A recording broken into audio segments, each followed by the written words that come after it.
Gipaabot sa PRO 11 ang ilang hugot nga suporta sa liderato sa OIC PNP Chief nga si Police Lieutenant General Jose Nartates Jr. Giawag sab sa kapulisan nga magpadayon sa ilang serbisyo luyo sa pag-ilis sa liderato sa PNP.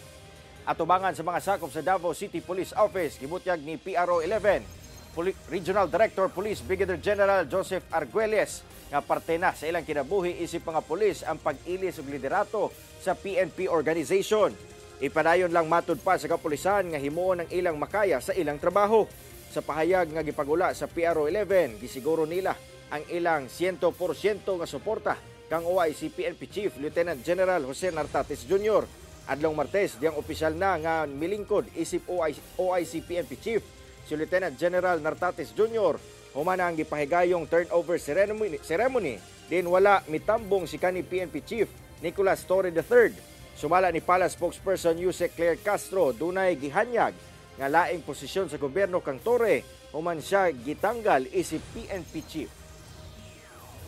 Tayo dito sa Davao Region, tayo dito sa Davao City Police, hindi tayo titigil at we will not hesitate.